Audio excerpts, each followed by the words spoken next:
கர்த்தருடைய நாமத்திற்கு மகிமை உண்டாவதாக. தேவ பக்தி உள்ளவர்களை ஆண்டவர் சோதனையில் இருந்து ரட்சிக்கிறார் என்று கர்த்தருடைய வார்த்தை சொல்கிறது. அநேக ஜனங்களுடைய எண்ணம் நம்பிக்கை என்னவென்றால், அதிகமாக தேவ பக்தி இருந்தால் அதிகமாக எனக்கு என்ன வருது, கஷ்டம் வருது. இன்னைக்கு சில ஜனங்கள் அப்படிப்பட்டதான எண்ணம் உடையவர்களாக இருக்கிறபடினால் அவர்கள் ஆண்டவரை சரியானபடி தேட முடியவில்லை.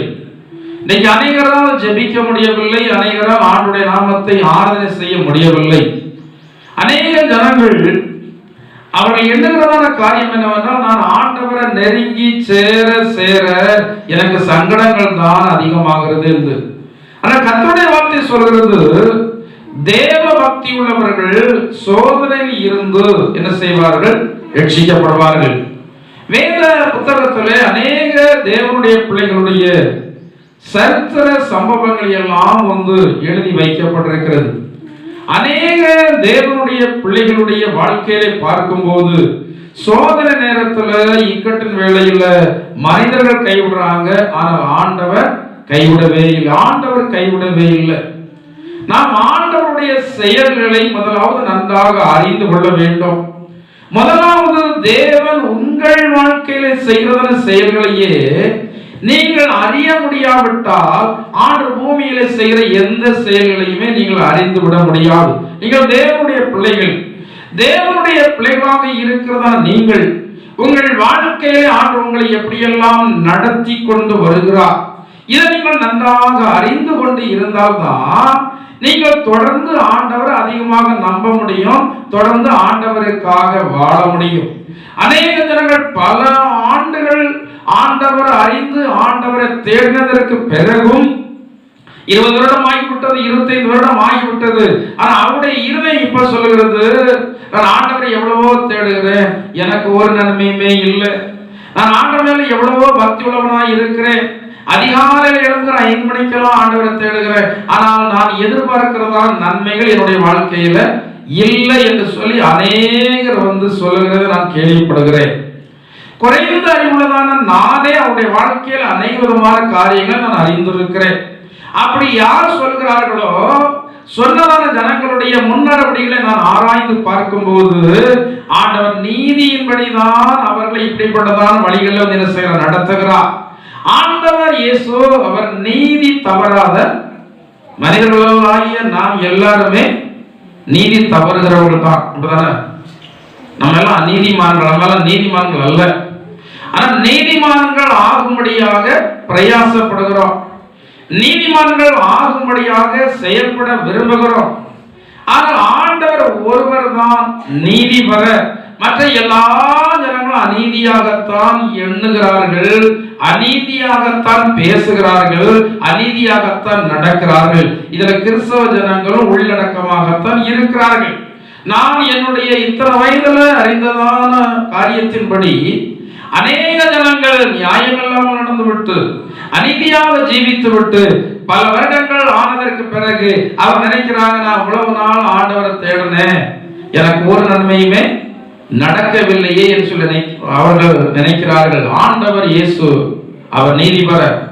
வேதத்துல இஸ்ரவேல் ஜனங்களை குறித்து பார்க்கும்போது ஒரு தேவனுடைய மனுஷன் சொல்கிறார், ஆண்டவர் நீதியா எங்களுடைய வாழ்க்கையில எல்லா காரியங்களும் நடத்தி கொண்டு வந்தீங்க, ஆனால் நாங்களோ அக்கிரமம் செய்து என்ன பண்ணினோம், ஆகாமியம் பண்ணினோம். ஆகடியங்கள், ஆகடியம் வேற ஆகாமியம் வேற. ஆகாமியம் துன்மார்க்கம், ஆகடியம் மற்றவர்களை பரிகாசம் பண்ணுகிறது. நாங்கள் அக்கிரமம் செய்து ஆகாமியம் பண்ணினோம். எங்கள் பிதாக்கள் எல்லாரும் பாவம் செய்தார்கள், எங்களுடைய பிதாக்கள் எல்லாரும் அநீதியாக வாழ்ந்தார்கள். ஆனா இப்போ எங்களுக்கு அதனால் வருகிற கஷ்டங்கள் எல்லாம் வந்திருக்கிறது. இன்னைக்கு அநேக கிறிஸ்தவ ஜனங்களுடைய தப்பான ஒரு எண்ணம் என்னவென்றால், நான் எதையும் செய்வேன், எப்படி இருப்பேன், நான் ஜோமுவேன், காணிக்கை கொடுப்பேன், ஆண்டு ஆசீர்வதிப்பார். அது நடக்காது. கொஞ்ச நாள் வேணும்னா ஆண்டவருடைய வல்லமையை காட்ட முடியாது, உங்களுக்கு நன்மை செய்யலாம். உங்களுடைய சரீர பிரகாரமான வாழ்க்கையுடைய ஆசீர்வாதத்தை விட ஆண்டவருக்கு உங்களுடைய ஆத்மா தான் பெரியது. என்ன வேதத்துல சொல்லப்பட்டிருக்கிறது, இந்த ஆத்துமா வெளியேறப்பெற்றதாக இருக்கிறது. நம்முடைய சரீரம் எல்லாம் வெளியேறப்பெற்றதல்ல. நம்முடைய சரீரம் எல்லாம் மண்ணானது, அது மண்ணுக்கு சமானமானதுதான். ஆனா உள்ள இருக்கிறது ஆத்துமா தான் வெளியேறப்பெற்றது.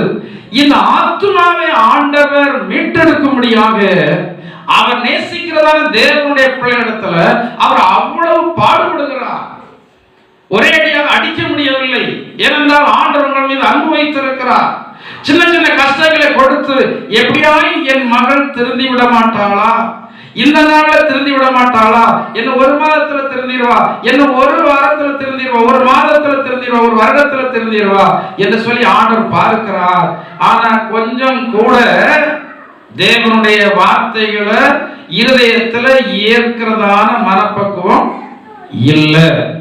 ஆண்டவராகிய தேவனை நீங்கள் துதிக்காவிட்டால் வேதத்துல சொல்லப்பட்டிருக்கிறது, நீங்கள் கூப்பிடாதிருந்தா இந்த கல்லுகளை வந்து என்ன செய்யும்? கூப்பிடும்.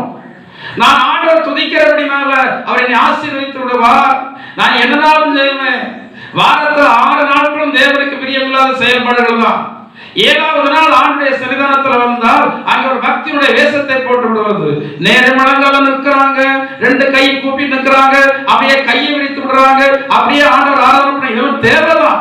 ஆனால் நீங்கள் ஆண்டவருக்காக தேவ பக்தியான ஒரு வாழ்க்கை வாழ வேண்டும். வேதம் சொல்கிறபடி அந்த தேவ பக்தி விருதாவாக போகிறதில்லை. நீங்க ஆண்டவர் மேல் வைக்கிறதான எல்லா பக்தியான செயல்பாடுகளுக்கும் அவர் கணக்கு வைத்தவர்களுக்கு நன்மை செய்கிறவர். ஆண்டவரிடத்துல 2 வேத புத்தகம், 2 புத்தகம் இருக்கிறது. வேதத்துல சொல்லப்பட்டிருக்கு. ஒன்று என்ன புத்தகம்? ஞாபக புஸ்தகம் இருக்கு. ஞாபக புஸ்தகம் இருக்கு. அது பேர்ல இருக்குது. சில மறந்து போகும். அதை நினைவு கூறுவதற்கு என்ன புத்தகம்? ஞாபக புஸ்தகம். அடுத்தது என்னது? ஜீவ புஸ்தகம். சில நேரங்களில் சில நபர்களுடைய பெயர்கள் ஜீவ புஸ்தகத்திலிருந்து கிறுக்கி போடப்படுகிறது உண்டு, அழிக்கப்படுகிறது உண்டு. ஜீவ புஸ்தகத்திலிருந்து அழிக்கப்பட்டு விட்டால் திரும்ப அந்த ரெஜிஸ்டர்ல பேர் ஏற்றுகிறது முடியாத காரியம். நீங்க நரகத்திற்கு தான் போக வேண்டும். ஞாபக புஸ்தகத்தில் ஆண்டவர் நீங்கள் செய்கிறதான எல்லா காரியங்களும் அவர் எழுதி வைக்கிறார். நல்ல காரியமா இருந்தாலும் சரி, கெட்ட காரியமா இருந்தாலும் சரி, எல்லாவற்றையும் எழுதி வைத்துக் கொண்டே இருக்கிறார். ஒரு மனுஷனுடைய அக்கிரமம் ஒரு அளவுதான் ஆண்டவர் வந்து தாங்குவார். ஆதி நாட்களை நம்ம வேதத்தில் பார்க்கும்போது மனுஷர்கள் பூமியில வந்து என்ன செய்தாங்க? பெருகினாங்க. எவ்வளவு அதிகமாக மனிதர்கள் பெருகினாங்களோ அவ்வளவு அதிகமாக பாவமும் துன்மார்க்கமும் இந்த பூமியில பெருகிவிட்டது. யாருக்கு சகிக்கல? பாவம் என்றால் என்ன? அடிக்கடி சொல்லிங்க, பாவம் என்றால் என்ன?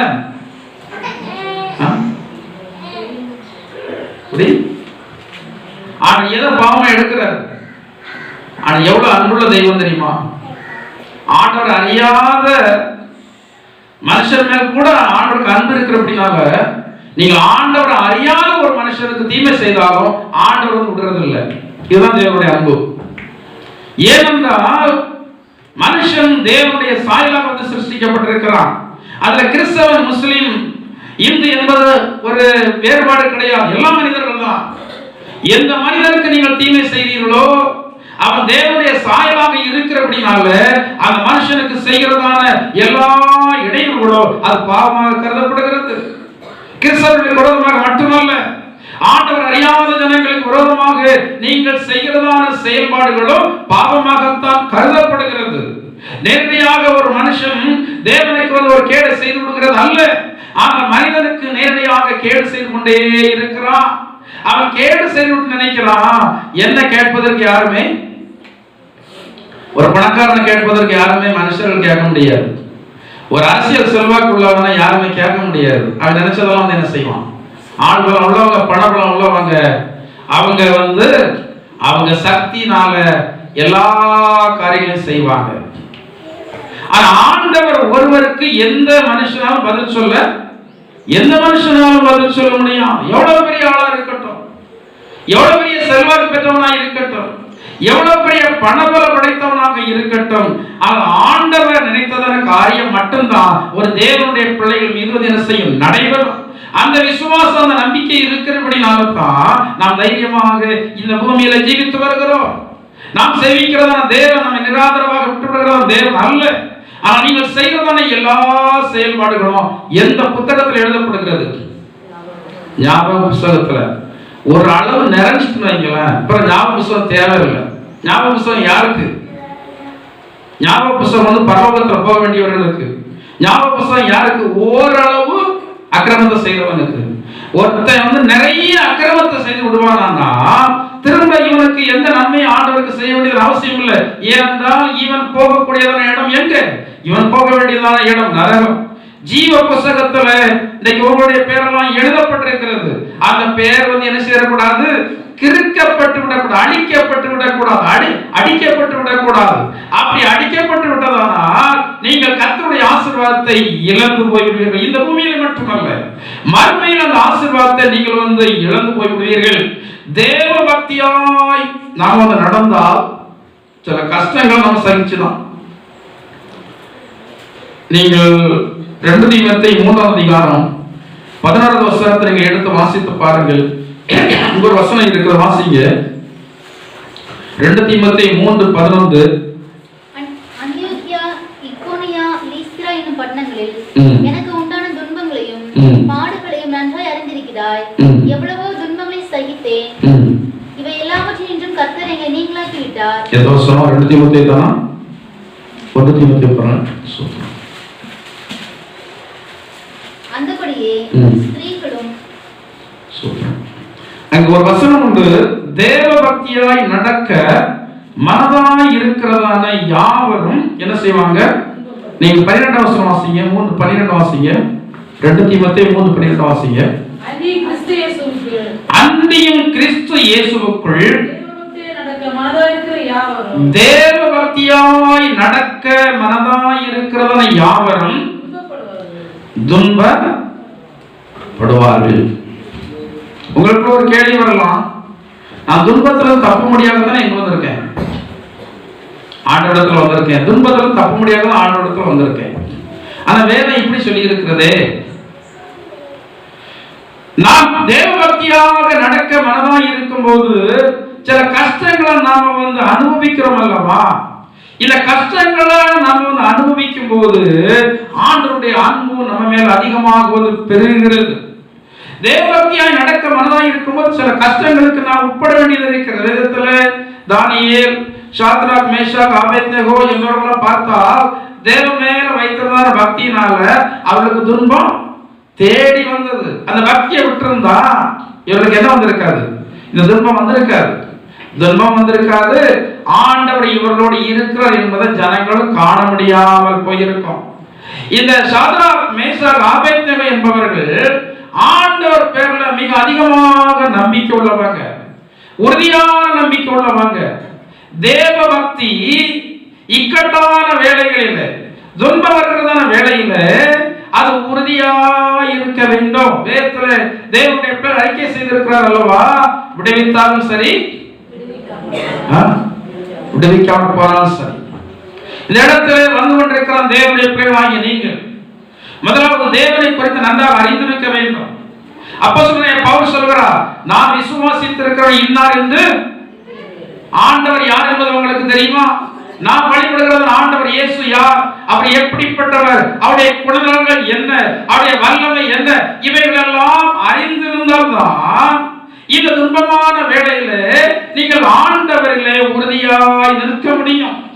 இந்த சாத்ராக், மேஷாக், ஆபேத்நேகோ என்பவர்கள் உறுதியாக இருந்தார்கள். ஆனால் எவ்வளவு உறுதியாக இருந்தார்களோ அவ்வளவு அதிகமான எதிர்ப்பை அவர்கள் சம்பாதிக்க வேண்டியது இருந்தது. இந்த எதிர்ப்பு ராஜாவினிடத்தில் இருந்து வருகிறது. அந்த நாட்களில் இருந்ததான ராஜா நினைத்தால் எதுவும் பண்ணலாம். ஆனா இன்றைக்கு நம்முடைய தேசத்துல ராஜாக்களுடைய ஆட்சியில ஜனநாயக ஆட்சி, மேல இருக்கிறவங்க நினைத்தபடியெல்லாம் செய்ய முடியாது. ஆனா ராஜாக்களுடைய ஆட்சியில ராஜா ஒரு நபரை கொல்ல வேண்டுமானால் கொல்லலாம், சிறையிருப்பில் போட வேண்டுமா சிறையிருப்புகளை போடலாம். அப்படிப்பட்டதான நாடுல ராஜாவுக்கு இவ்வளவு வல்லமை இருக்கிறது என்பதை அறிந்திருந்தோம். ஆண்டவருடைய நாமத்திற்காக இவர் வைராக்கியமாக நினைச்சதாக நின்றாங்க. வைராக்கியமாக நின்றபடினால இவர்களுக்கு கிடைத்தது என்னன்னா அக்கினி சூழல். தேவனுடைய பிள்ளைகளாகிய நாம் அநேக வேளைகளில் தேவனிடத்தில் என்னத்தை பெறுகிறோம்? நன்மையை பெறுகிறோம். ஆனா சில காரணங்களுக்காக சில கஷ்டங்களை ஆண்டவர் என்ன செய்யறார்? அனுமதிக்கிறார். அந்த கஷ்டங்களை நாம கடந்து போக பழகிக்கணும். ஏன் என்று கேட்க உரிமை இல்லை. எதையும் தாங்கும் இதயத்தை. அதாவது ஒரு பிரச்சனை தீர்றதை விட அந்த பிரச்சனையில நம்ம பெரிதாக எண்ணாமல் கடந்து போகிறோம் அல்லவா, அதுதான் கிறிஸ்தவ வாழ்க்கை. அதுதான் தேவனுடைய சக்தி உங்களிடத்தில் இருக்கிறது என்பதை காட்டுகிறது. உங்களுடைய இருதயத்தினுடைய அடிப்படையில் தான் உங்களுடைய பிரச்சனை இருக்கிறது. சிலர் எவ்வளவு பெரிய பிரச்சனையாக இருந்தாலும் சரி, அவருடைய இருதயம் அந்த பிரச்சனையாக எடுக்கிறதில்லை. சில தேவனுடைய பிள்ளைகள் என்ன நடந்தாலும் சரி அதை நினைச்சே பார்க்க மாட்டாங்க. ஏனென்றால் தேவன் அறியாமல் ஒண்ணுமே இல்லை. அப்படி சித்தப்படிதான் எல்லாம் நடக்கும். யார் என்னை நிந்தித்தாலும் அவருடைய சித்தப்படிதான் நிந்திக்கிறாங்க. நிந்தித்து விட்டு போகட்டும், யாரை உபத்திரவப்படுத்தினாலும் போகட்டும். நான் ஆண்டவரிடத்தில் அதிகமாக கேட்கிறதான காரியம் என்னன்னா, ஆண்டவரே இவர்களை பேச விடாம பண்ணுங்க, இவர்களை அழிச்சிருங்க அப்படியெல்லாம் கேட்கறது. இதையெல்லாம் கடந்து போவதற்கான சக்தியை எனக்கு என் பைபிள்ல சொல்லப்பட்டிருக்கிறது. தீ, தண்ணீர், நெருப்பு இவைகளெல்லாம் ஒரு மனுஷனுடைய வருவதுதான் அவனுடைய வாழ்க்கையில் செழிப்பை உண்டாக்குகிறது. ஆண்டவர் இயேசு யாரை அதிகமாக நேசிக்கிறார்? தேவ பக்தியாக இருக்க சொல்றதான ஜனங்கள் நெருக்கங்கள் இக்கட்டுகள் வருகிறதான வேளையிலே நீங்கள் கிறிஸ்துவிலே நிலைத்திருக்க வேண்டும். இந்த கிறிஸ்துவிலே நிலைத்திருப்பதை எல்லா ஜனங்களும் பார்க்க வேண்டும். இந்த சாத்ராக் மேஷாக் ஆபேத்நேகோ என்றவர்கள் இருந்த தேசத்துல எல்லா ஜனங்களுக்கும் தெரிகிறது. இப்படி ராஜாவுடைய கோபத்தை இந்த 3 பேரும் என்ன பண்ணிட்டாங்க? சம்பாத்தியம் பண்ணிட்டாங்க. இவர்கள் அழிய போகிறாங்க அப்படின்னு ஒரு வார்த்தை எல்லா இடத்துல எல்லா ஜனங்களுக்கும் பரம்பி இருக்கிறது. எல்லா ஜனங்களும் இவர்கள் அறிந்திருக்கிறாங்க. எப்படி அறிந்திருக்கிறாங்க? ராஜாவுடைய கட்டளையை மீறுகிறோம் சொல்லி அறிந்திருக்கிறார்கள். ஆனால் இந்த ஜனங்கள், இந்த 3 தேவனுடைய பிள்ளைகளும் ராஜாவை மதிக்காதவர்கள் அல்ல. ஆனால் ஆண்டவருக்கு மேல ராஜாவை என்ன செய்ய விடாம மதிக்க மாட்டாங்க. ஆண்டவருக்கு மேலாக எதன் பேர்ல அன்பு செலுத்த மாட்டாங்க. நம்முடைய அன்பு தேவன் பேர்ல இருக்கணும். நம்முடைய மதிப்பு, மரியாதை, கனமெல்லாம் தேவன் பேர்ல இருக்கணும். அதற்கு அப்புறம் தான் இந்த பூமியில் உள்ளதான எல்லா காரியங்களின் பேர்லையும் இதை சில வேளைகளிலே ஆண்டவர் என்ன செய்து பார்ப்பார்? பரிசோதனை பண்ணி பார்ப்பார். அந்த பரிசோதனை நம்ம என்ன நடத்தக்கூடாது? சாத்ராக் மேஷாக் ஆபேத்நேகோ என்பவர்கள் ஆண்டவர் பரிசோதனை பண்ணி பார்த்தார். அந்த பரிசோதனை அவங்க என்ன செய்தாங்க? அதான் வேதத்தில் சொல்லப்பட்டிருக்கிற, எனக்கு நேரிட்ட உபத்திரவத்தில் என்னோடு நிலைத்திருந்தவர்கள் நீங்களே. யோபு சொல்றாரு, ஆண்டவரிடத்தில் நன்மையான பெற்றிருக்கிறோம், நம்ம தீமையும். இந்த ஒரு வார்த்தை தான், இந்த யோபு சொன்னதுனால ஒரு வார்த்தை தான் இந்த யோபுடைய வாழ்க்கையில 2 மடங்கு ஆசீர்வாதத்தை கொண்டு வந்தது. அந்த விசுவாசத்தை அவர் அறிக்கை பண்ணுகிறார். இவ்வளவு நாள் ஆண்டவரிடத்தில் நாம் நன்மையை பெற்றோம். ஆனா இப்ப ஏதோ தீமை நடந்து கொண்டிருக்கிறது, ஏதோ விரும்பாத காரியம் நடந்து கொண்டிருக்கிறது. எதற்கு என்று சொல்லி தெரியல. ஆனால் நான் ஆண்டவரை நேசிக்கிறேன். தேவனிடத்தில் அன்பு கூறுகிறவர்களுக்கு சகலமும். எனவேதான் சொல்லப்பட்டிருக்கிறது, எல்லாவற்றிலையும் என்ன செய்யுங்க, இதுக்கும் சோத்திரம் பண்ணணுமா பாஸ்டர்? இப்படி பேசுறாங்க, இதுக்குமா சோத்திரம் பண்ண சொல்லி? ஆமா. இப்படி சாதம் போடுறாங்க, அதுக்குமா சோத்திரம் பண்ண சொல்றீங்க? ஆமா. என்ன சாபம் போட்டாலும் நம்ம என்ன செய்யக்கூடாது? ஆசீர்வதிக்க வேண்டியது எப்படி சொல்லுங்களா? சபிச்சிருக்கீங்களா? ஏன் பைபிள் அப்படி சொல்லியிருக்கு தெரியுமா? யாரை சபிக்கணும், யாரை சபிக்க கூடாது என்பது கொஞ்சம் ஞானமுள்ள நமக்கு என்ன செய்யாது, தெரியாது. நீங்க தெரியாம ஆசீர்வதிச்சுட்டா அந்த ஆசீர்வாதம் உங்க இடத்துல வந்துடும். அவன் ஆசீர்வாதத்துக்கு பாத்திரம் இல்ல. அது நீங்க ஆசீர்வதிச்சிட்டிய, அந்த ஆசீர்வாதம் எங்க வரும்? பைபிள்ல சொல்லப்பட்டிருக்கிறது அல்லவா, நீங்க ஒரு வீட்டுல பிரவேசித்தால் அந்த வீட்டுக்கு சமாதான வாழ்த்து என்ன செய்யுங்க சொல்லுங்க. பாத்திரமா இருந்தால் அந்த வீட்டுல தங்கும், இல்லாவிட்டால் அது உங்களுடைய வீட்டுக்கு என்ன செய்யும்? தேவன் எப்போதுமே வாயில அடிக்கடி ஜனங்களை பார்க்கும்போது ஆசீர்வாத வார்த்தையை சொல்லி பழகுங்க. கர்த்தர் உங்களை ஆசீர்வதிப்பார்கள் சொல்லி பழகுங்க. அவர் தகுதி இல்லாதவர்கள் இருந்தால் அந்த ஆசீர்வாதம் உங்களுக்கு வரும். சபித்து பழகவே பழகாதிருங்க. காரணத்தோடு உள்ள சாபத்தை வாங்கிறாங்க.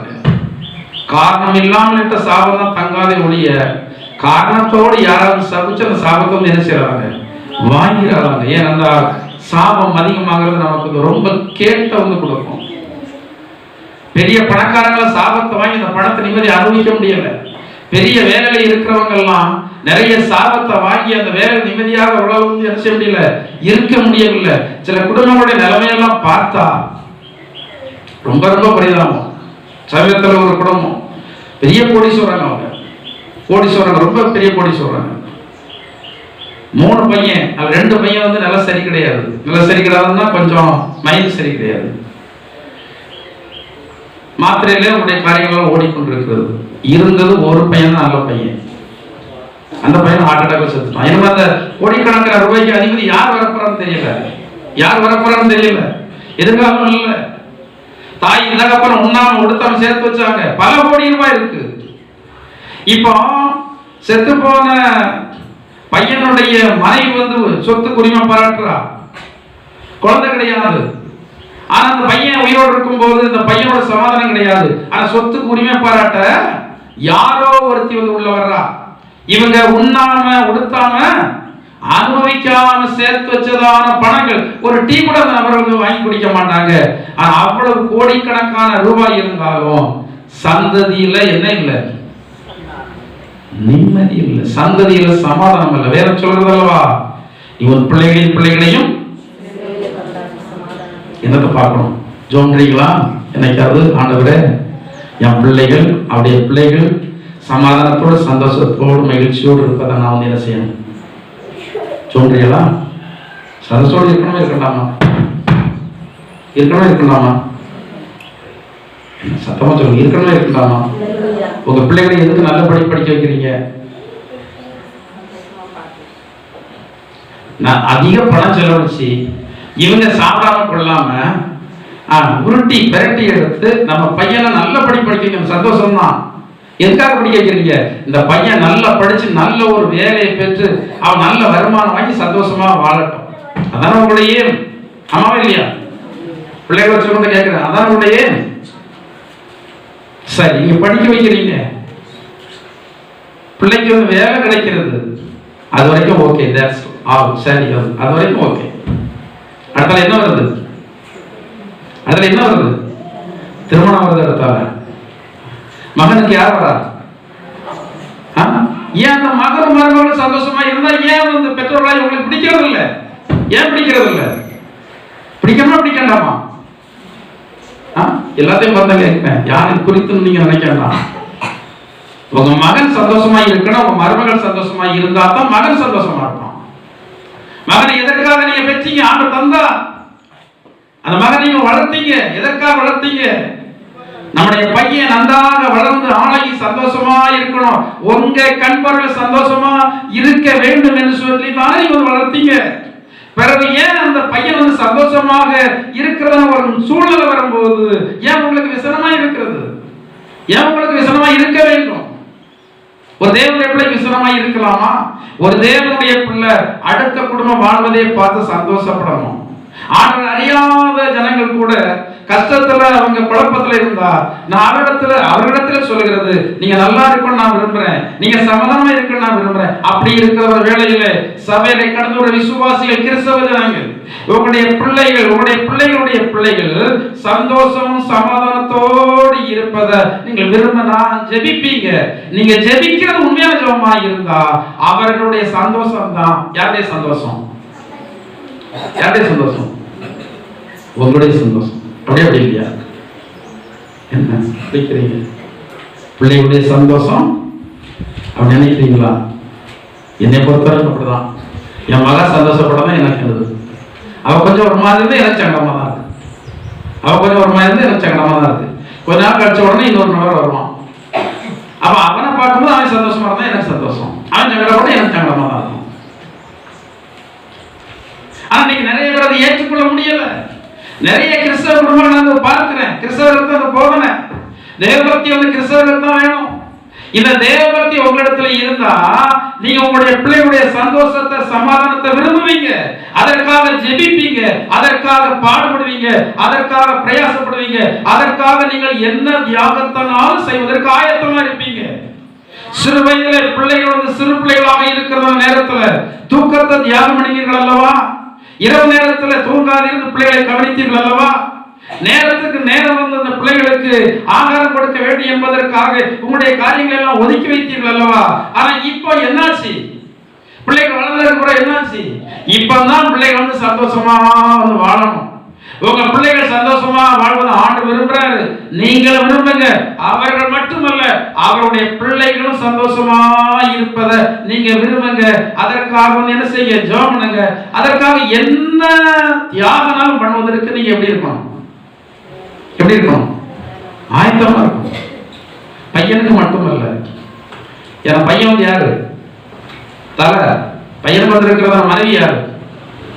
தலைக்கு மட்டும் தான் சோறு போடுவேன், பிள்ளைக்கு சோறு போடுவேன், தலையை மட்டும்தான் மதிப்பேன், பாடியை மதிக்க மாட்டேன்னு சொல்ல முடியுமா? சொல்லுங்க அம்மா, எல்லாம் சேர்ந்து சொல்லுங்க. போதனை தரேன் உங்களுக்கு. சபையில போதனை கொடுக்கணும். இது எனக்காக கொடுக்கிற போதனை இல்லை, உங்களுக்காக தேவன் கொடுக்கிறதான போதனை. இந்த போதனை ஏற்றுக்கொள்ள பைபிள் சொல்லப்பட்டிருக்கிறது அல்லவா? இவைகளின்படி நீங்க செய்தா சகல ஜனங்களை விட நீங்க எப்படி இருப்பீங்க? ஆசீர்வாதத்தை விரும்புறீங்க, ஆசீர்வாதத்தை ஜெபம்னுங்க. இந்த ஜெபத்தெல்லாம் நிப்பாட்டிட்டு, இந்த ஜெபத்தெல்லாம் நிறுத்துங்க. நிறுத்திட்டு, என் வாழ்க்கையில் இப்படிப்பட்டதான குறைகள்லாம் இருக்கிறது, இது சரியாகணும், எனவே நான் ஆண்டவரே இதுல சரியாவதற்கான கிருபை எனக்கு, இது சரியாயிட்டா மற்ற காரியங்கள் எல்லாமே சரியாயிடும். எலியா தீர்க்கதரிசியுடைய காலத்துல பலிபீடம் செப்பரேட்டப்பட்ட போது அக்கினி இறங்குச்சு. இந்த பலிபீடம் செப்பரேட்டப்படாவிட்டால் என்ன வராது? அக்கினி வராது. ஜெபம் வந்து சுருக்கம். 2 வசனத்துல சொல்லி இருக்கிறது. அந்த ஜெபத்தினுடைய சுருக்கம் சொல்லப்பட்டிருக்கிறது.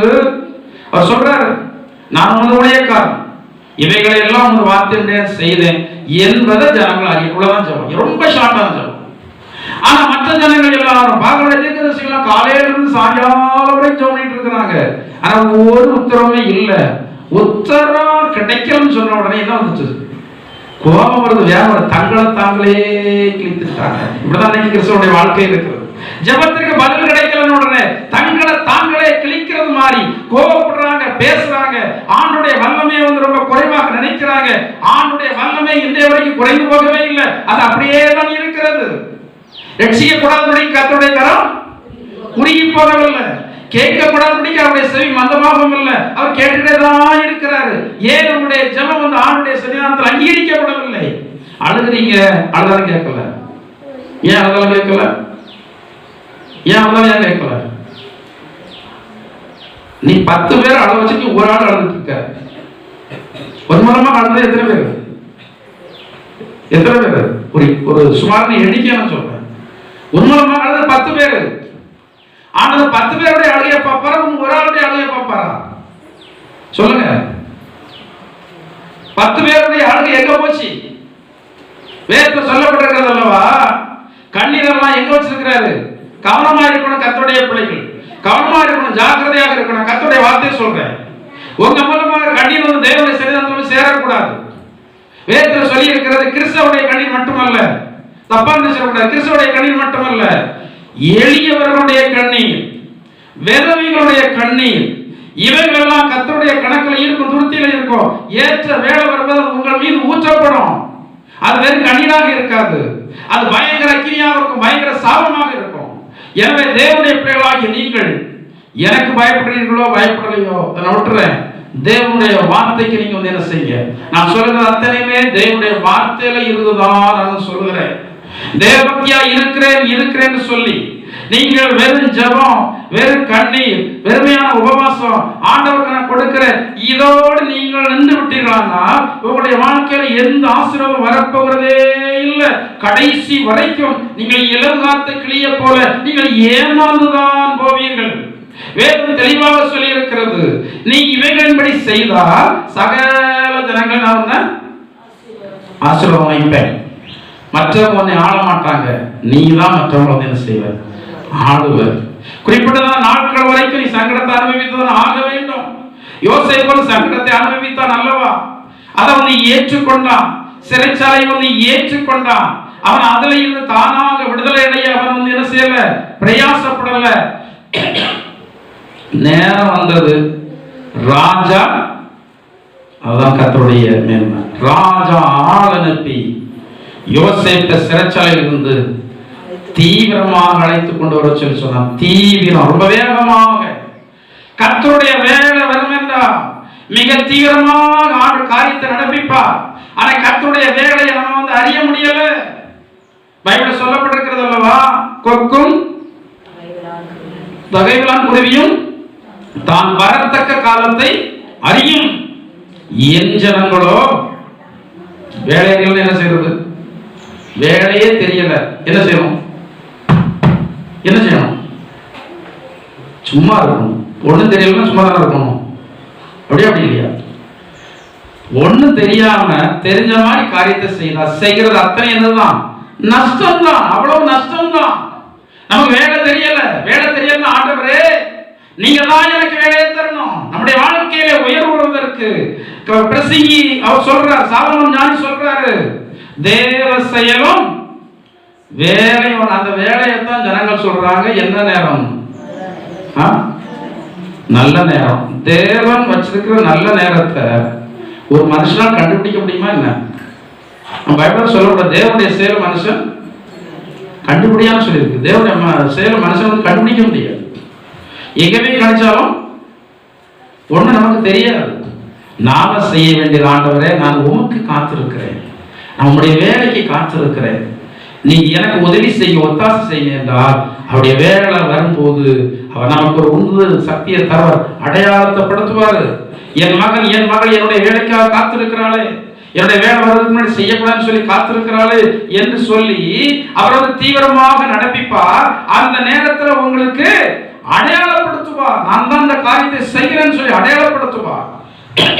அன்றைக்கு அநேக தாங்களாக அநேக காரியங்களை செய்து என்ன செய்யறாங்க, கேட்டு போறாங்க. சரி, தேவ பக்தியாய் நடக்க மனதாய் இருக்கிறவங்க கொஞ்சம் என்னதான் பண்ணணும், கஷ்டப்படும். ஆனா சாதாரணமாக படுகிறதான கஷ்டத்துக்கும் தேவ பக்தியான இருந்து படுகிறதான கஷ்டத்துக்கும் என்ன இருக்கு, வித்தியாசம் இருக்கு. அந்த கஷ்டம் விருதாவா போகும். ஆனா இந்த கஷ்டம் ஒருபோதும் எப்படி போகாது, விருதாவாய் போகவே போகாது. தானியேல் தேவ பக்தியாக இருந்து சீகத்துடைய கெமிக்கல போடப்பட்டபடினா அவனுடைய கஷ்டம் வந்து வீணாக வந்து என்ன செய்யற போகல. அவனுடைய நண்பர்கள் சாத்ராக் மேஷாக் ஆபேத்நேகோ என்பவர்கள் அக்கினி சூளையில போடப்பட்டபடினா அவர்கள் பட்டதான கஷ்டம் வீணாய் போகல. அவருடைய வாழ்க்கையில மேன்மையை ராஜா வந்து என்ன செய்ய, எந்த ஒரு ராஜா அவர்கள் வந்து சிறுமைப்படுத்தினானோ, எந்த ஒரு ராஜா அவர்களுக்கு சங்கடத்தை கொடுத்தானோ அதே ராஜாவுடைய கையினால் இவன் என்ன செய்யறாங்க, உயர்த்தப்படுகிறார்கள். ஒரு வசனம் கூட வாசியுங்கள், யோவான் எழுதின சுவிசேஷம் 9ஆம் அதிகாரம் 31ஆம் வசனத்தை வேகமாக வாசியுங்கள். பாவிகளுக்கு தேவன் செவி கொடுக்கிறது இல்லை என்று அறிந்திருக்கிறோம். ஒருவன் தேவ பக்தி உள்ளவனாய் இருந்து அவருக்கு சித்தமானதை செய்தால் அவனுக்கு செவி கொடுப்பார். தேவ பக்தி உள்ளவங்க எப்போது யாருடைய சித்தத்தை விரும்பணும், அவருடைய விருப்பத்தை விரும்பணும். தேவனுடைய இடத்துல ஆண்டத்தில் சொல்ல, ஆண்டவரே என்னுடைய விருப்பம் ஒண்ணுமே, ஆனா ஒண்ணு நினைத்துக் கொள்ளுங்க, நீங்க விரும்பாதபடினால உங்களை கீழே வச்சிருவாரு நினைச்சிடாத. நீங்க விரும்பாட்டா ரொம்ப மேல, ஏன்னா உங்களுடைய நினைவை விட என் நினைவு எப்படின்னு சொல்றாரு, உயர்ந்த நினைவுன்னு சொல்றாரு. நீங்களா ஒரு காரியத்தை, சின்ன காரியத்தை விரும்புவீங்க, இதை செய்தே தீரணும்னு. ஆனா ஆணுடைய நினைவு அப்படி இருக்காது. இவர்களை இந்த இடத்துல, இந்த தேசத்துல, இந்த குடும்பத்துல நான் ரொம்ப மேன்மையாக வைக்கணும் அப்படின்னு ஆண்டவர் நினைச்சிருப்பார். இப்போ நீ ஆண்டோட நினைப்புக்கு விட்டா உங்களுடைய நினைவை விட ஆண்டவர் உங்களை மேன்மையாய் நடத்துவார். பைபிள்ல சொல்லப்பட்டிருக்கிறது அல்லவா, வேண்டிக் கொள்வதற்கும் சொல்ல முடியுமா, நினைச்சதுக்கு மேல ஆண்டவர் நடத்தினார் சொல்ல முடியுமா, சாட்சி சொல்ல முடியுமா? இந்த காரியத்தில் இப்படி நினைச்சிருந்தேன், ஆனா ஆண்டவர் என்ன எப்படி நடத்தினார் சொல்ல முடியுமா? என்னுடைய வாழ்க்கையில் எல்லா நான் நினைத்ததை விட 1, 2 சொல்ல முடியாது. எல்லா காரியங்களும் நினைத்ததை விட எப்படி நடக்குது. நான் ஆண்டு இடத்துல விரும்புறது எனக்கு ஒரு புது சைக்கிள் தான் வரும். அதை ஆண்டு கேட்கவும் செய்யணும். ஆண்டு இடத்துல ஒரு புது சைக்கிள் போதும் எனக்கு. ஏன்னா அந்த நேரத்தில் நான் நினைச்சது அதுதான், நம்முடைய தகுதி இவ்வளவுதான். ஒரு புது சைக்கிள் வேணும்னு நினைச்சேன். ஆனால் கொஞ்ச நாள் கழிச்ச உடனே எல்லாரும் வாகனம் ஓட்டுறதை பார்த்தோன்னு எனக்கும் வாகனம் ஓட்ட கொஞ்சம் மனுஷனுக்கு ஆசை வரத்தானே செய்யும். வாகனம் ஓட்டுறதை பார்த்தோன்னே கொஞ்சம் வாகனம் ஓட்ட ஆசை. அப்ப என்னுடைய தகுதி, என்னுடைய நினைவு எல்லாம் ஒரு டிவிஎஸ் சேனல், அதுதான் என்னுடைய தகுதி, என்னுடைய எண்ணம், நினைவு எல்லாமே அதுதான். தேவசேனையாளர் சொல்றேன், தகுதியினுடைய அடிப்படையில் ஆசீர்வதிக்கிறவர் அல்ல, அவர் தகுதிக்கு மிஞ்சி வந்து ஆசீர்வதிக்கிற ஊழியக்காரன் மட்டும் இல்ல, விசுவாசிகளை உங்களை ஆசீர்வதிப்பார். ஆனா உங்களுக்கு விசுவாசம் போதாது, உங்களுக்கு இந்த தேவபக்தியுடைய ஜீவியம் போதாது. தேவபக்தியுடைய வேஷம் ஜோரா இருக்கு, ஆனா அதனுடைய பலம் வந்து இல்ல. எல்லா இடத்துலயும் கிறிஸ்தவன் சொல்றீங்க, பைபிள் எடுத்துட்டு கோயிலுக்கு வர்றீங்க, இங்க வந்தா மழகால் நிக்கிறீங்க, இங்க வந்தா ஜோம்ன்றீங்க, இங்க வந்தா கண்ணீர் விடுறீங்க, இங்க வந்தா கையை வைக்கிறீங்க, இங்க வந்தா அலையில சொல்லுங்க. தேவபக்தியுடைய வேஷம் கரெக்டா இருக்கு, எந்த குழப்பமும் இல்லை. அதோட பலன் வேணுமே. பலன் என்றால் என்ன? செயல்பாடு வேணுமே. செயல்பாடு என்பது கோயில் இல்லையா? வேதத்தில் என்ன சொல்லப்பட்டிருக்கிறது? எருசலேமிலும் சமாரியாவிலும் யூதேயாவிலும் எனக்கு சாட்சிகளா இருப்பீங்க. என்ன அர்த்தம்? சபையில, குடும்பத்துல, வெளியே 3 இடத்துல நீங்க வந்து தேவனுடைய பிள்ளைகள் என்பதை வெளிப்படுத்த வேண்டுமே. அப்ப 50 ரூபாய்க்காக நான் பேயுடைய பிள்ளை என்று சொல்லி தான் நீங்க வெளிப்படுத்தி விட்டு வந்து விடுகிறீங்களே. நம்பர்கள் நீங்க வந்து என்னத்தை கேட்டு போய் விட்டு பாருங்க. 50 ரூபாய் விட்டு பாருங்க, நீங்க என்ன நடக்குன்னு பாருங்க. 50 ரூபாய் நீங்க விட்டீங்கன்னா 500 ரூபாய் ஆண்டு உங்களுக்கு தருவார். நீங்க 50 ரூபாய் விடுவதற்கான காரணம் என்ன? சமாதானத்துக்காக விடுறீங்க. ஆண்டுடைய பிள்ளை என்னதான பேர் வந்து அடிபட்டு விடக்கூடாது என்பதற்காக விட்டு வர்றீங்க. ஆண்டவர் வந்து எனக்கு தருவார் சொல்லிட்டு விட்டு வர்றீங்க. வந்தா ஆண்டவர் வந்து உங்களுக்கு தருவார். ஆனா அப்படி இல்லை. இன்னைக்கு நிறைய கிறிஸ்தவ ஜனங்கள் அடுத்தவர்களுக்குள்ளதை எடுத்துட்டு வர்றீங்க. என்னத்தை நினைச்சிட்டீங்க நீங்க? அடுத்தவர்களுக்குள்ளதை எடுத்து என்னத்தை நினைச்சிட்டீங்க நான் கேட்கிறேன். எவ்வளவு சேர்த்து வச்சிருக்கிறீங்க?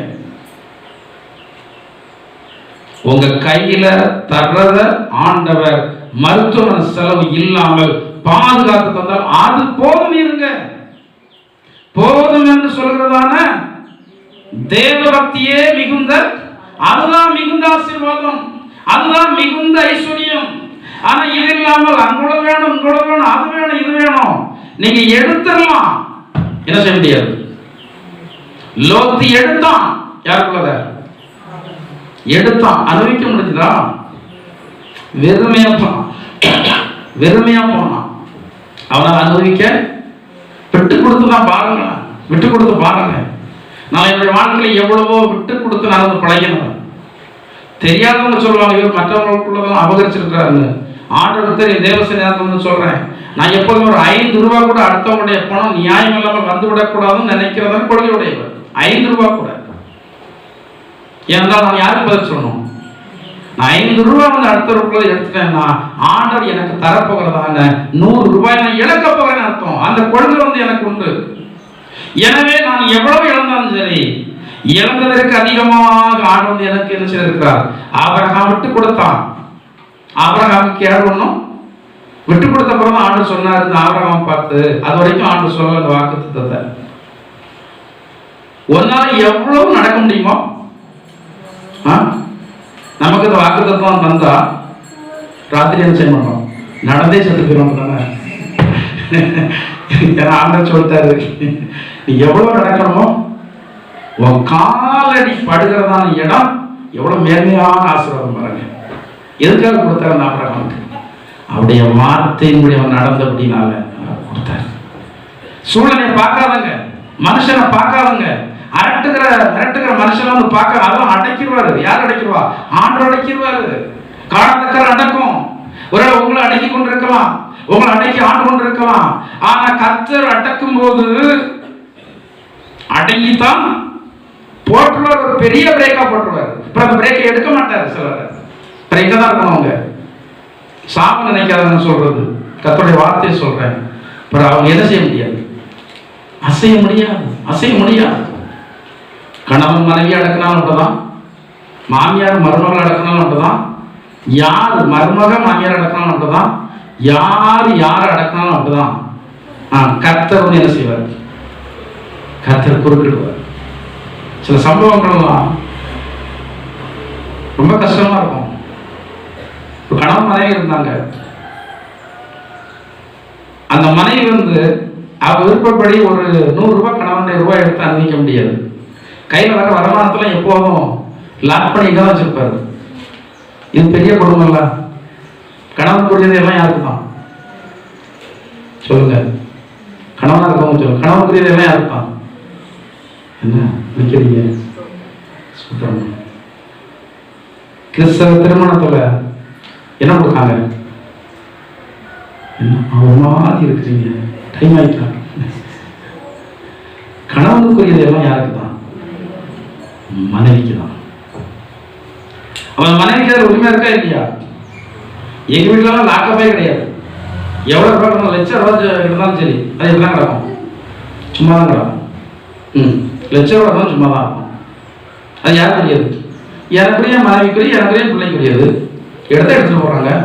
தேவையான இடத்த யாருக்கு கணக்கு கொடுத்துட்டு போறாங்க? ஆர்டர் கணக்கு கொடுத்துட்டு போறாங்க. இதுக்கு எப்போதும் சாவிய எக்கிலேயே போட்டுக்கிட்டு ஒய்யாம ஆண்டவர் நினைக்கிறதுக்கு பதிலாக எதை நினைக்க வேண்டியது? சாவி கிடக்கா, சாவி கிடக்கா, சாவி கிடக்கா நினைச்சிட்டு இருக்கணுமா? எப்போதும் நீங்க யாரை நினைக்கணும்? ஆண்டவர் நினைக்கணும். அப்ப அந்த கணவன் ஒரு 5 ரூபா கூட கொடுக்க மாட்டார். ஃபுல்லா லாக்கப்ல தான் இருக்கும். பத்திரம் எங்க இருக்கு தெரியாது. இவன் நகை எவ்வளவு இருக்கு எங்க இருக்கு தெரியாது. எல்லாம் யாருடைய கண்ட்ரோல் இருக்கு? எல்லாம் யாரு யார் விஷயத்துல வச்சிருந்தா? இந்த மனைவி ஆண்டவர் தேடுறதா மனைவி. டபார் விழுந்துச்சு கர்த்தருடைய கை, பெரிய பிரேக். அவ்வளவுதான். மாப்பிள்ள நினைச்சாலும் எடுக்க முடியாது. எதை சாவி கை எடுக்க முடியாது. யாருடைய பிரேக் தான்? யாருடைய பிரேக் தான்? ஒவ்வொன்றுக்கும் என்ன இருக்கு? தெய்வ பயத்துக்காக சொல்றேன். யாரையும் மட்டத்துக்காக சொல்றேன். தெய்வ பயத்துக்காக சொல்றேன். தெய்வ பயம் இல்லாமல் நடந்தா என்ன வந்துடும்? பிரேக் விழுந்துடும். எங்கேயோ உள்ள மனைவி வந்திருக்கிற கேட்கிற காலம் எதுவுமே பேச முடியாது. நீங்க அப்படி பேசணும் யார் கேட்பா? எனக்கு ரொம்ப நிசப்தமா இருக்கிறீங்க. நான் பிரசங்கத்துக்கு விரோதமா வார்த்தைக்கு விரோதமா பேசுறேன். நான் ஊரா விட்டு பிள்ளையா இருந்தாலும் யாருடைய பிள்ளை தேவையில்லாம பேசுனீங்கன்னா ஆண்டவர் கேட்டுருவாரு. உடனே கேட்க மாட்டாரு. ஏதோ எங்க எழுதி வச்சிருவாரு. இந்த டேட்ல இந்த டேட் எந்த டேட்? பிப்ரவரி மாசம் 23ஆம் தேதி 2025 வருடம். மருமக இல்லாதவங்க சொல்லிடுமா? கோயில மருமகள் இப்படி தேவையில்லாம பேசியிருக்கா எங்க இருக்கும்? ஞாபகத்துல இருக்கும். சரி, ஒரு நாள்னா பரவாயில்ல. அடிக்கடி தேவனுடைய சன்னிதானத்துல என்ன செய்தே இருக்கும். அவருக்கு போய் யாரும் அப்ளிகேஷன் கொடுக்க அவசியம் இல்லை. அவராவே எழுதிடுவார். இவங்களை போய் நாங்க யாரும் சொல்ல வேண்டியதில்லை. ஆண்டவர் பணிக்காக எழுதிட்டு சொல்ல வேண்டிய அவசியமே இல்லை. அவரே எழுதிடுவார். அவர் தூதன் வச்சிருக்கிறாரு. தூதன் எல்லாரும் சொல்லிக்கிட்டே இருப்பாங்க. அவர் அங்க எழுதிக்கிட்டே இருப்பார். ஒரு நாள் வந்தோடனே எல்லாம் நிறைஞ்சிடும். எமோடியருடைய அக்கிரமம் நிறைவான நாளைக்கு ஒரு நாள் வந்தது. நல்ல ஆண்டவரை தேடாலும் சரி, ஆண்டவருக்கு அள்ளி கொடுத்தாலும் சரி, நியாயம் இல்லாம நடந்தா நீங்க கடைசி காலத்துல எங்க போனாலும் சரி, எவ்வளவு வல்லமையோட உடையக்காரங்களா இருந்தாலும் உங்களை மீட்க யாராலும் முடியாது. ஏனென்றால் அநேக சத்தியங்களை நீங்க அறிந்தவங்க, அறியாதவங்க இல்ல. கிறிஸ்தவ ஜனங்களை ஆண்டவர் ஏன் அநேக விலைகளில் சங்கடங்களுக்கு ஒப்பு கொடுக்கிறார். நீங்க சத்தியங்களை நன்றாக அறிந்தவங்க. நீங்க நிறைய பேர் சொல்றாங்களோ, நீங்களும் ஒரு வேதக்காரங்க ஏன் சொல்ற அந்த வார்த்தையை பயன்படுத்துறாங்க? அவங்க பயன்படுத்துற நல்ல வார்த்தை தான். ஏன் பயன்படுத்துறாங்க? உங்க பைபிள்ல இப்படிலாம் எழுதி இருக்க, நீங்க மாறில நடக்கிறீங்க, நீங்களும் ஒரு வேதக்காரங்க சொல்றாங்க. சொல்ற சரிதான். அப்படியாயும் என்ன வரட்டுமே? கர்த்தர் சொல்லிதான் உணர்வு வரல. மற்ற ஜனங்கள் சொல்லியாயும் கொஞ்சம் என்ன வரட்டுமே? உணர்வு வரட்டுமே. சபையில ஆவியானவர் பேசுறாரு, உங்களுக்காக பேசுறாரு. நீங்க அதை என்ன செய்ய ஏற்றுக்கொள்ளுங்க. கர்த்தருக்கு சித்தமானத தேவ பக்தி உள்ளவங்க என்ன செய்யணும்? என் சித்தம் வேண்டாம் ஆண்டவரே, என்னுடைய விருப்பம் வேண்டாம் ஆண்டவரே. நான் நிறைய காரியங்கள் செய்துட்டு இருக்கேன். ஆனா என் விருப்பத்தின்படி எல்லாம் நான் செய்யறதில்லை, தீவிரமாக செய்யறதில்லை. ஆனால் எல்லா காரியத்திலும் ஆண்டவர் எப்படி நடத்திட்டு வர்றாரு? பணத்தை வச்சல்ல, சில நபர்களை வைத்தல்ல, ஒவ்வொரு டைமும் ஒவ்வொரு ஆளுங்க சொல்லுவாங்க, இவங்களை வச்சுதான் இவர் வாழ்ந்துட்டு இருக்கிறாருன்னு. யாரை வச்சு வாழல, யாரை வச்சு வாழ்ந்துட்டு இருக்கிறேன்? அந்த ஆண்டவர் இயேசு ஒருவரை வச்சு நான் வந்து வாழ்ந்து கொண்டிருக்கிறேன். அவர் என்ன கரிசனை உள்ளவர், அவர் என்னை விசாரிக்கிறவர், அதை விசாரிக்கிறார். நீங்க விசாரிக்கிறீர்களோ இல்லையோ, நீங்க இவர் என்ன செய்யறாரு, என்ன வருமானம் இருக்கு நினைக்கிறீர்களோ இல்லையோ, ஆனா யார் நினைக்கிறார்? யார் நினைக்கிறார்? ஆண்டவர் நினைக்கிறார். சபையில வருகிறவங்க கூட பல ஆண்டுகள் வர்றவங்க கூட நீங்க ஆண்டவருக்காக கொடுக்க வேண்டிய பங்கு கொடுக்கறது இல்லை, நான் கேட்கறதில்ல, நீங்க கொடுக்கறது இல்லை. ஆனால் வெளி சபையில் வர்றவங்க நன்மையை பெறும்போது அவர்களுக்கு மனசாட்சி உறுத்துது.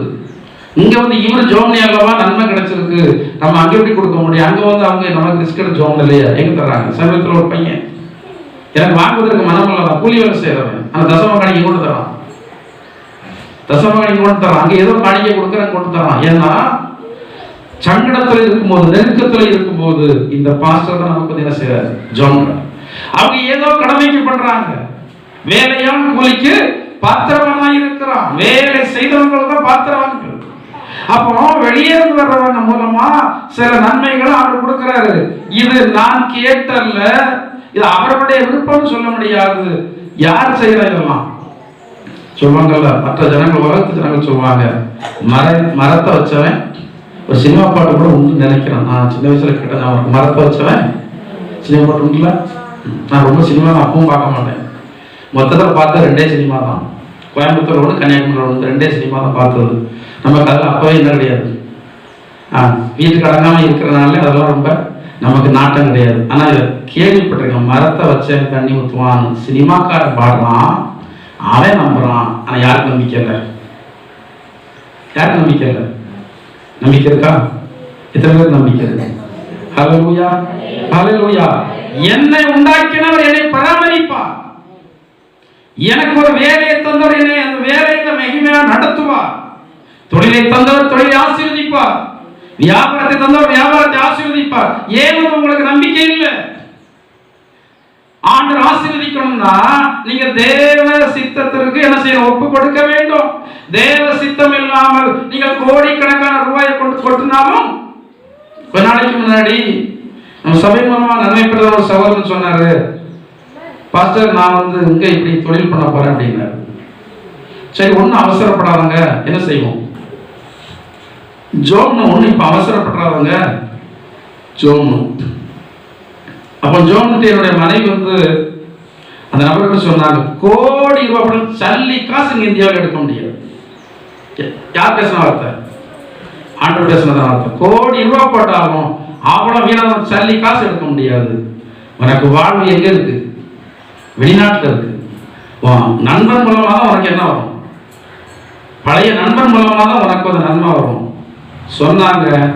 கொஞ்ச நாள்ல நண்பன் வந்து பல வருடத்திற்கு முன்னாடி ஐக்கியமான நண்பன் பல வருடமா கான்டாக்டே கிடையாது, 7 வருஷமா கான்டாக்டே கிடையாது.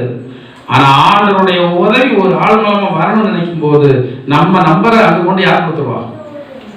யார் மூலமாவது கிடைக்க வச்சிருவார். அந்த நம்பருக்கு போன் பண்ணி உடனே புறப்படுவாங்க, உடனே சந்தோஷமா புறப்பட்டு போனாங்க. வருடங்கள் பல ஆகிவிட்டது, 18 வருடத்துக்கு மேல ஆயிருக்கும்னு நினைக்கிறேன்.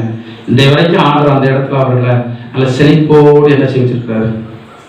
வாழ்ந்ததுக்கு வந்து வச்சிருக்கிறார். தேவ சித்தம், தேவ சித்தத்தை அவள் நிகழ்வாக கண்டுகொள்ள முடியும். தேவ சித்தம் செய்கிறதான காரியங்களுக்கு ஆண்டவர் பொறுப்பாளி கிடையாது. இந்த தேவ சித்தத்தை அறிகிறதுக்கு பழைய ஏற்பாட்டு காலத்துல நிறைய வாய்ப்பு இருந்தது. அந்த காலத்துல தேவ சித்தத்தை ஏகோத்து மூலமா வந்து அறிவாங்க. அந்த காலத்துல தேவ சித்தத்தை தீர்க்கதரிசிகள் மூலமா அறிவாங்க. இந்த காலத்துல தேவ சித்தத்தை கரெக்டாக சொல்கிறதான தீர்க்கதரிசியை பார்ப்பது எப்படி இருக்கு? அரிதாக இருக்கிறது. தேவ சித்தம் இதமா இருக்கும்னு சொல்லிடுவாங்க, இல்லைன்னா அவர் சொல்ல மாட்டாங்க. தாங்கள் ஒன்றும் தரிசியாதிருந்தோம், தங்களுடைய ஆவியினுடைய ஏவுதலை பின்பற்றுகிற மதிகட்ட தீர்க்கதரிசிகள் தான் இன்னைக்கு நிறையாக இருக்கிறார்களே ஒழிய தேவ சித்தத்தை கரெக்டாக சொல்றவங்க இல்ல.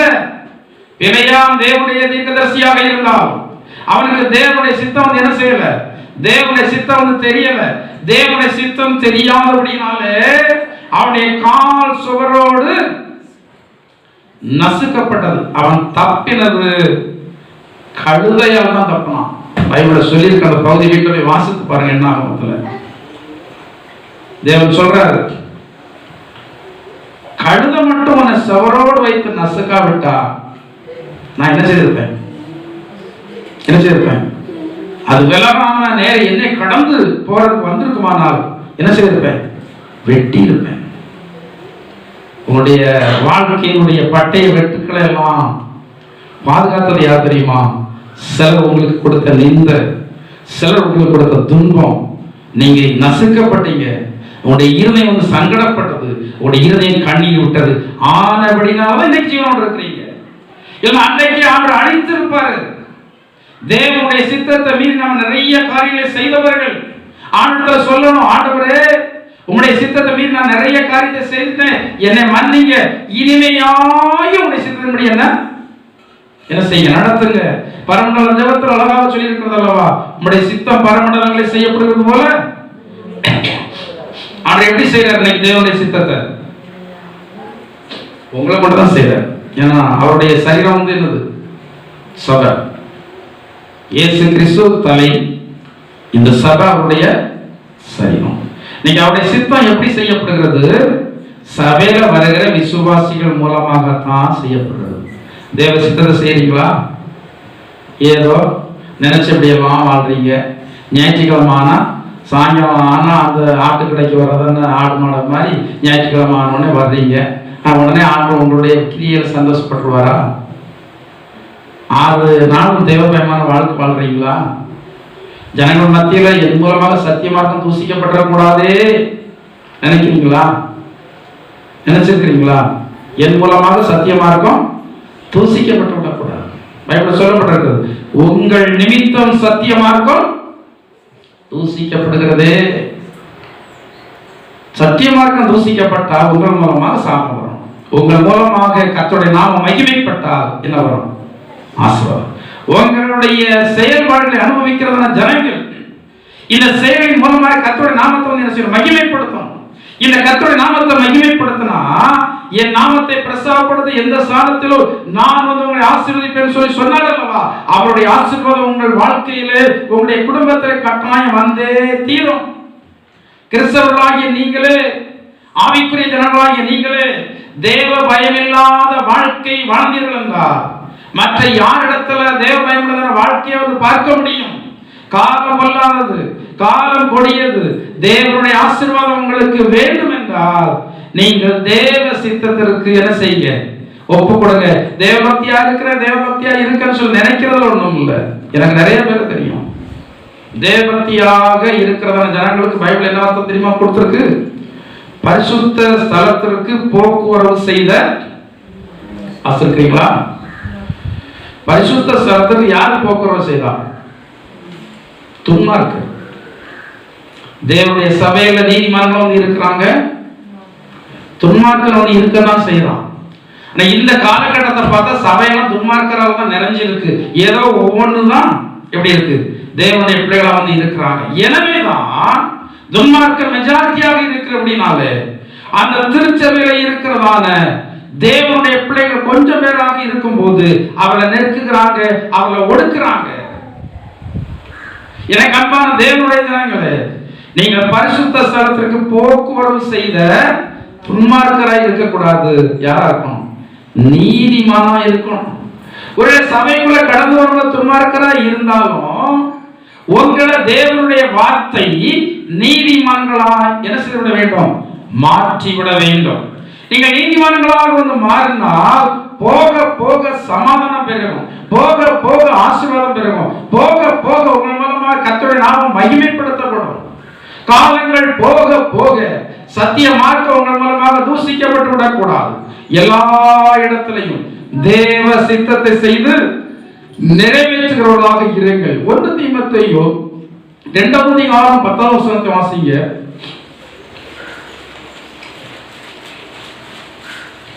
1 தீமோத்தேயு 2:10 வாசிங்க.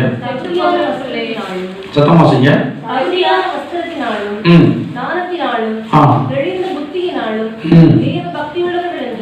தேவ பக்தி உள்ளவர்கள் என்று சொல்லிக் கொள்ளுகிற ஸ்திரீகளுக்கு ஏற்றபடியே நற்கிரியைகளினாலும்.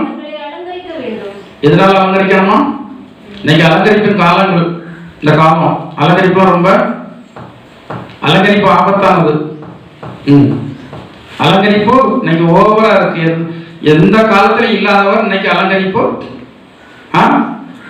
யாருன்னே அறிய முடியல. 60 வயசா 20 வயசா அறிய முடியல. என்னது அலங்கரிப்பு? அலங்கரிப்புடைய காலம் நான் சொல்றேன், அறிய முடியல. அவ்வளவு அலங்கரிப்பு என்ன செய்து பெருகிட்டு.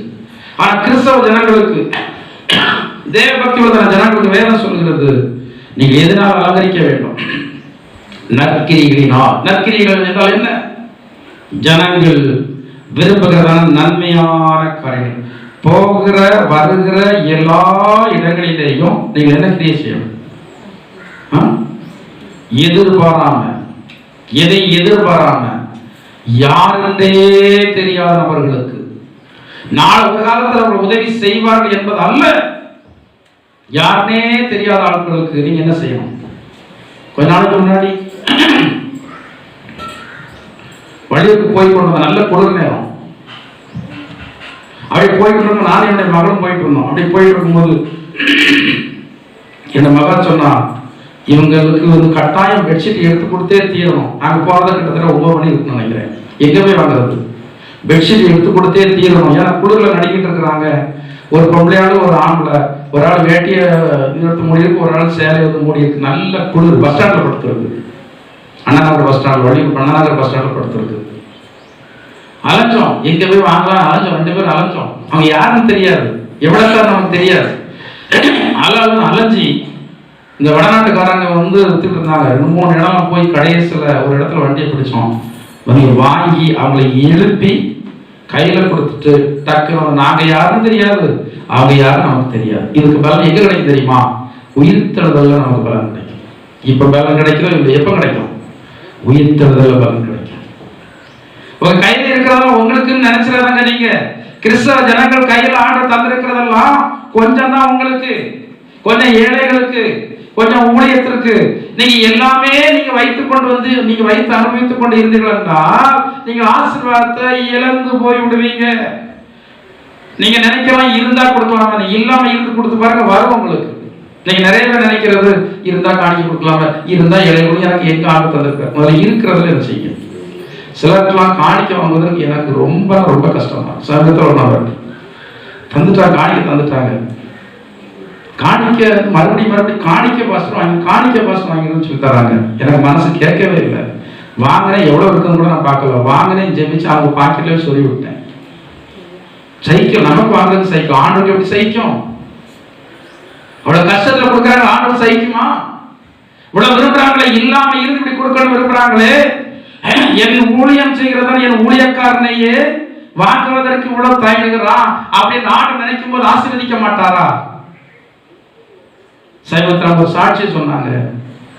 இதே நபர் ஒரு சாட்சி சொன்னாங்க. எனக்கு சைக்காம தான் நான் வந்து வாங்கி ஜோனி பாக்கெட்ல வச்சு விட்டேன். ஒரு 2 வாரம் இருக்குன்னு நினைக்கிறேன். சாட்சி சொன்னாங்க. ரொம்ப நாள் வந்து அவர்களுக்கு ஒரு இடம் வாங்கி வீடுகிறதுக்கு ரொம்ப ஆசை. இடம் வாங்கி வீடுகிறதுக்கு ரொம்ப ஆசை. ஆனால் என்ன செய்ய முடியாது, கடன் இருக்கு, வாங்க முடியாது. கூலி வேலை தான், வருமானம் ரொம்ப குறைவு. நானே அதிர்ந்து போயிட்டேன். இப்படிலாம் அந்த காலத்தில் நடக்குமா, இப்படிலாம் அந்த காலத்தில் நடக்குமா? உறவினர்கள் ஒருத்தங்க இடத்த பத்திர செலவு போட்டு இவங்களுக்கு என்ன செய்து கொடுக்குறாங்க, எழுதி கொடுக்குறாங்க. நடக்குமா? ஆண்டவர் நினைச்சா நடக்கும், மனுஷன் நினைச்சா இருந்த உடனே செய்து விடுவாங்கன்னு சொல்லி நினைக்கிறீர்களா? இந்த சபையில இருக்கிறவங்களை விட இல்லாதவங்க ரொம்ப அள்ளி கொடுக்குறாங்க, அள்ளி கொடுக்குறாங்க.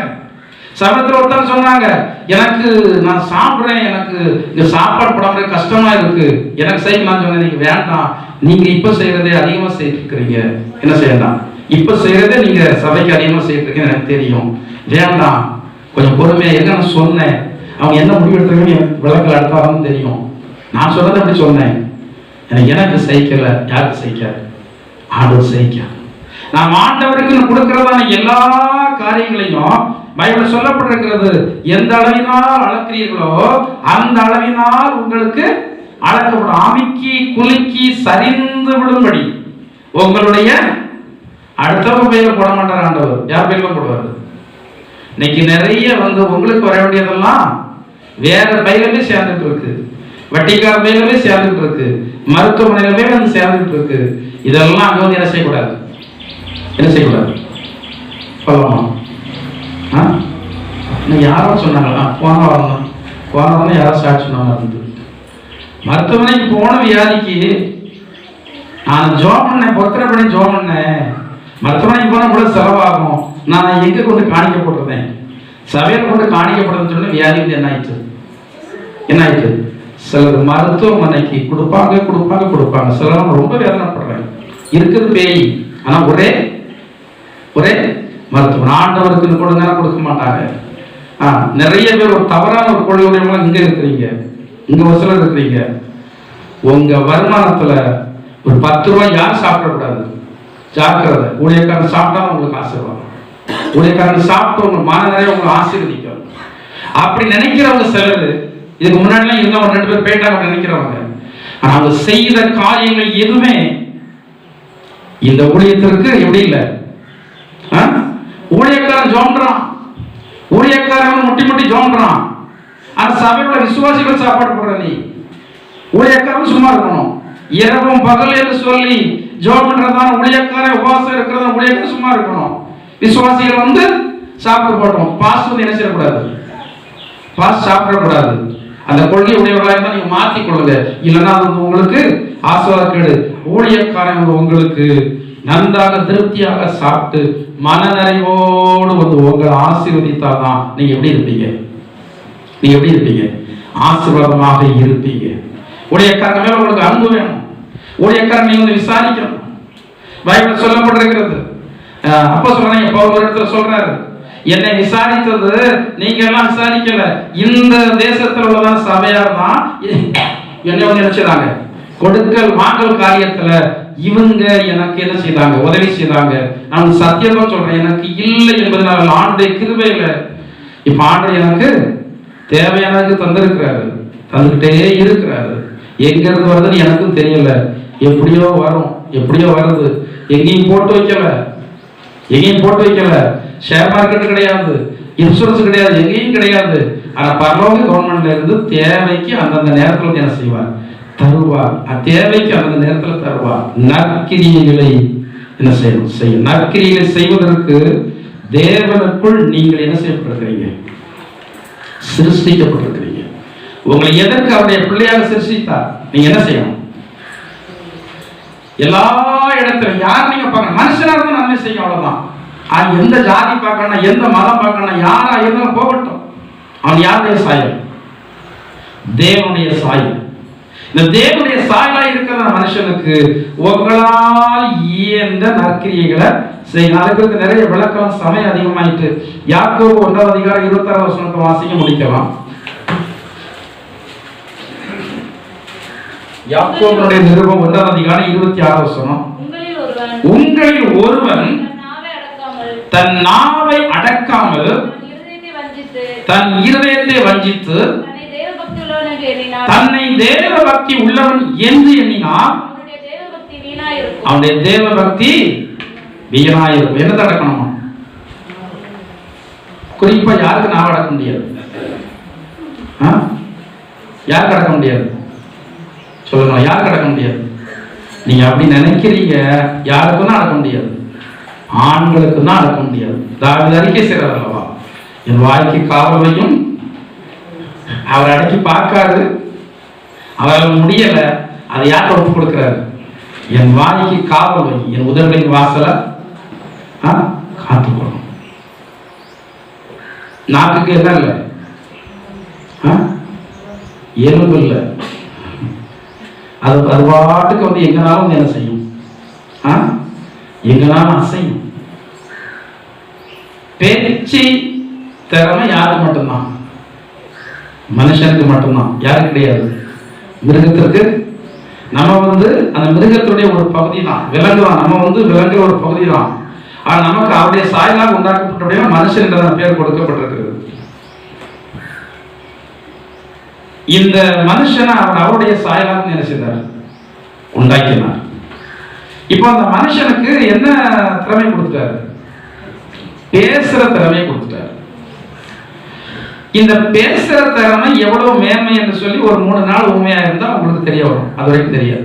ஒரு 3 நாள் பேச்ச வந்து ஆண்டை எடுத்துட்டாருன்னா 4வது நாள் தெரிய வந்துடும் இந்த பேச்சு எவ்வளவு மேன்மையானதுன்னு சொல்லி. அவ்வளவு மேன்மையான பேச்ச தேவையில்லாம பேசி அநேகரை வேதனைப்படுத்தி நம்மையும் நீங்க அநேகரை வேதனைப்படுத்தி நீங்க நிம்மதியா இருக்கலாம்னு பார்க்கண்டாம். அநேகரை வேதனைப்படுத்தினா உங்களுடைய நிம்மதி தானே குலைந்து போயிடும். தேவபக்தியாக இருக்கிற வகை எதை அடக்கணும்? மற்ற நபர் கோபப்படுத்தும் போது நமக்கு கோபத்தினால பேச்சு வரத்தான் செய்யும். நம்ம மனிதர்கள் தானே. ஆனால் பேசக்கூடாதுன்னு சொல்லி வேதம் சொல்கிறது. பேச்சை அடக்க வேண்டும் என்று சொல்லி வேதம் சொல்கிறது. வார்த்தையினால் அழிந்தவர்கள் நிறைய பேர். ஒரு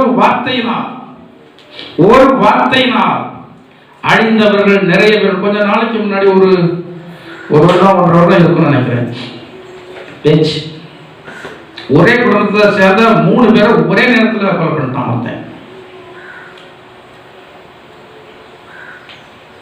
கொலை பண்ணப்பட்டது யாரு? கிறிஸ்தவங்க. என்னது? வாக்குவாதம். பைபிள் என்ன சொல்லப்பட்டிருக்கிறது? விவாதம் எழுப்பவும்,